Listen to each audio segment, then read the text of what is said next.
Assalamualaikum warahmatullahi wabarakatuh. Alhamdulillah, alhamdulillahi hadana lihada wa ma kunna linahtadiya laula an hadanallah. Laqad ja'at rasulur rabbina bil haqq wa nundu andilkumu janatu uristumuha bima kuntum ta'malun. Asyhadu an la ilaha illallah wa asyhadu anna Muhammadar Rasulullah. Allahumma sholli ala sayyidina Muhammad wa ala ali sayyidina Muhammad fil awalina wal akhirina wa fil malai ila yaumidin. Amma ba'du. Hadirin jamaah rahimakumullah. Bersyukur kepada Allah dengan ucapan alhamdulillahirabbil alamin. Bersolawat kepada Nabi Muhammad dengan ucapan Allahumma sholli ala sayyidina Muhammad wa ala ali sayyidina Muhammad wa barik wa salim. Kalau ada intan paling mahal, mutiara paling berharga dalam kehidupan ini, tak lain dan tak bukan Allah karuniakan kepada kita nikmat iman dan Islam kita sebagai seorang muslim. Hadirin jamaah rahimakumullah. Memberikan santunan kepada anak yatim menjadi salah satu tindakan yang banyak dipilih sebagian orang untuk menyalurkan harta kekayaan di jalan Allah Subhanahu wa taala, yaitu dengan mendatangi panti asuhan, memberikan bingkisan dan memberikan sejumlah uang. Merupakan cara yang umumnya dilakukan kebanyakan orang untuk mewujudkan hajat atau keinginannya dengan meminta didoakan oleh anak yatim. Namun, pernahkah kita berpikir apakah pengertian santunan anak yatim? Yatim sebenarnya dan bagaimana cara yang tepat melakukannya? Di dalam ajaran agama Islam, menyantuni anak yatim mempunyai arti mengemban atau menanggung seluruh tanggung jawab ayah dari anak tersebut. Jadi, dalam memberikan santunan tidak hanya dilakukan sekali, tapi harus menjadi rutinitas dan bagian dari kehidupan sehari-hari. Pengertian tersebut bukan tanpa alasan, karena sesungguhnya kebutuhan anak yatim tentu saja sama seperti kebutuhan anak-anak lainnya. Secara materi, anak yatim juga memiliki hak mendapatkan kebutuhan pangan, sandang, papan, dan pendidikan yang layak seperti anak-anak pada umumnya. Sedangkan secara psikis, anak yatim juga memiliki hak yang sama untuk disayangi, diberi kasih sayang, dan digantikan peran ayahnya. Maka dari itu, santunan anak yatim yang baik dan tepat yaitu dengan menyantuninya hingga ia dewasa. Tidak tersebut baiknya dilakukan dengan rasa ikhlas dan tanpa paksaan, murni dari hati yang terdalam. Meskipun begitu, manusia memiliki batasan dalam menjalankannya, sehingga bagi orang-orang yang belum mampu menyantuni seluruh kebutuhan anak yatim hingga dewasa, kita bisa memilih jenis santunan yang akan diberikan.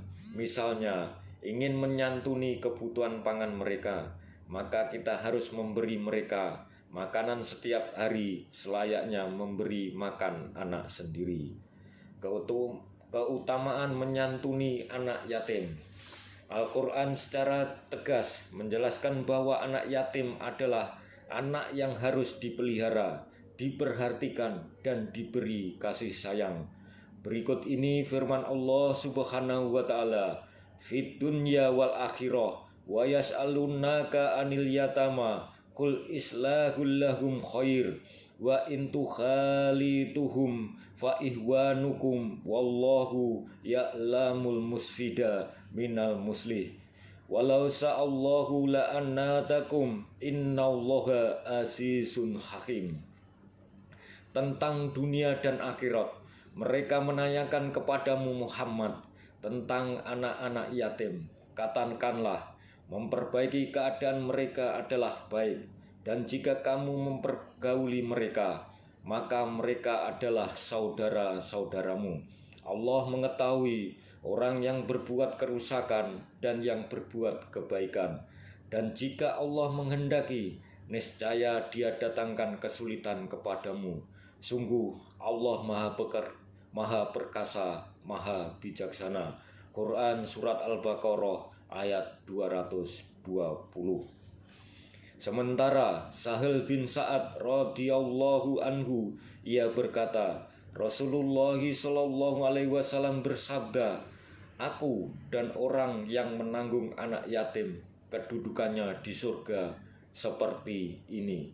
Kemudian beliau SAW mengisyaratkan jari telunjuk dan jari tengah beliau SAW serta agak merenggangkan keduanya. Hadis riwayat Bukhari. Hadis tersebut menunjukkan betapa besarnya keutamaan dan pahala yang akan diperoleh orang-orang yang menyantuni anak yatim, sehingga Imam Bukhari mencantumkan hadis tersebut ke dalam bab keutamaan orang yang mengasuh anak yatim. Berikut ini beberapa keutamaan memberikan santunan anak yatim yang dilakukan secara rutin. 1. Berkesempatan menjadi teman Rasulullah SAW di surga. Orang-orang mulia yang tulus merawat dan memelihara anak yatim akan masuk surga berdekatan dengan Rasulullah SAW seperti dekatnya jari telunjuk dengan jari tengah. Pernyataan ini sesuai hadis yang tertulis di atas. Pengasuh anak yatim dijamin masuk surga. Meskipun orang yang merawat dan mengasihani anak yatim yang tidak bisa menjadi teman Rasulullah di surga karena suatu sebab, dia akan tetap dijamin masuk surga oleh Allah Subhanahu wa Ta'ala. Yang ketiga, mendapat gelar abror, soleh atau taat kepada Allah. Keutamaan memberikan santunan anak yatim yaitu menjadi golongan orang-orang yang mendapat gelar abror. Gelar abror ini biasanya diberikan kepada orang-orang yang soleh dan taat terhadap perintah dan larangan Allah Subhanahu wa Ta'ala.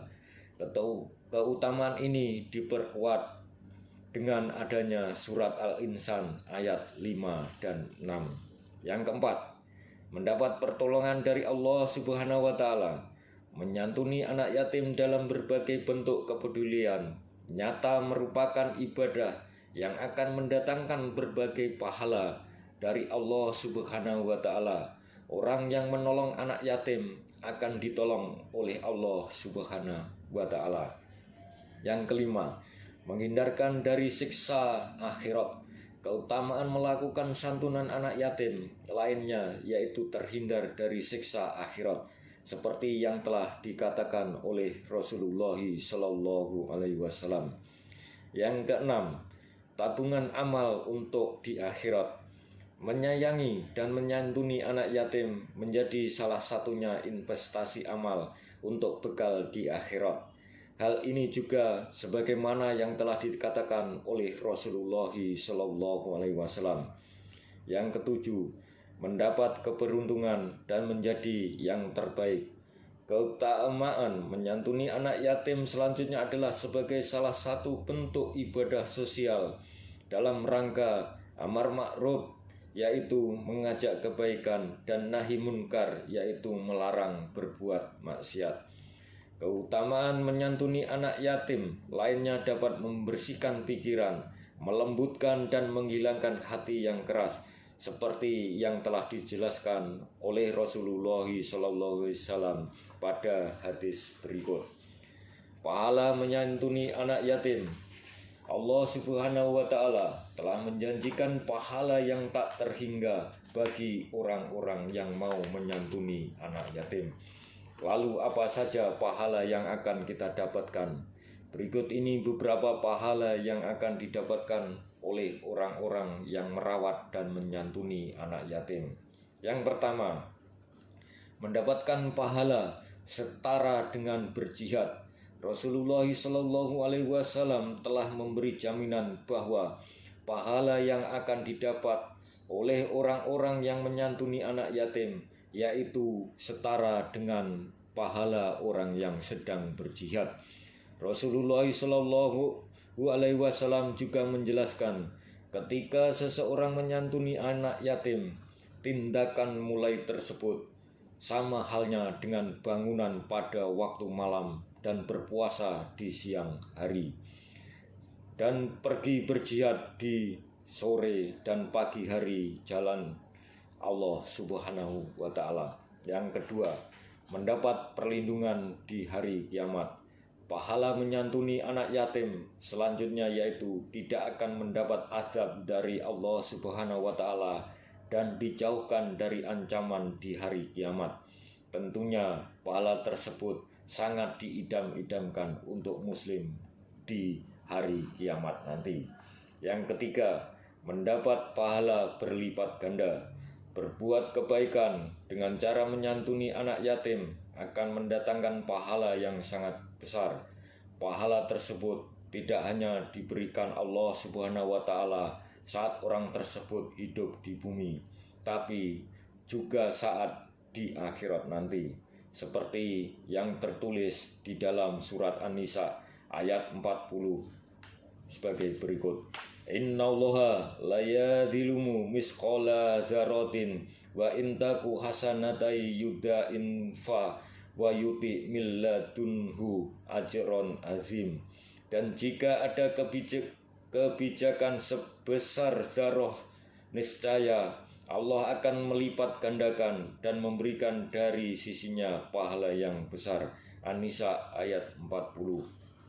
Yang keempat, dimuliakan dan diberi limpahan rezeki. Pahala menyantuni anak yatim selanjutnya yaitu akan diberikan rezeki berlimpah dan kemuliaan oleh Allah Subhanahu wa Ta'ala, sebagaimana yang tertulis dalam surat Al-Fajr ayat 15 hingga 17. Wa ama idza mabtalahu faqadaraha alaihi rizqahu fayaqulu rabbi ahannan kala bala tukrimunal yatim wala tahadunna ala ta'amil miskin. Adapun manusia, apabila Tuhannya mengujinya lalu dimuliakannya dan diberikannya kesenangan, maka dia berkata, Tuhanku telah memuliakanku. Adapun bila Tuhannya mengujinya lalu membatasi rezekinya, maka dia berkata, Tuhanku menghinaku. Sekali-kali tidak demikian. Sebenarnya kamu tidak memuliakan anak yatim. Surat Al-Fajr ayat 15-17. Doa saat menyantuni anak yatim. Sebelum kita melakukan santunan anak yatim di panti asuhan maupun menyerahkan langsung ke lembaga amal, ada baiknya jika membaca doa menyantuni anak yatim terlebih dahulu. Berikut ini doa beserta artinya. Allahumma rzuqni fihi rahmatan aitam wa ib'am mato'am wa ibsah salam wa suhbatal kiram bi ta'ulika ya malja'amilin, yang artinya, ya Allah, berilah aku rezeki berupa kasih sayang terhadap anak yatim dan pemberian makan dan penyebaran salam dan pergaulan dengan orang-orang mulia. Dengan kemuliaan-Mu, wahai tempat berlindung bagi orang-orang yang berharap. Cara menyantuni anak yatim. Sebenarnya ada beberapa cara menyantuni anak yatim. Cara paling mudah dan praktis yaitu dengan menyalurkan uluran tangan melalui yatim mandiri. Di sana dapat menyalurkan berbagai jenis santunan.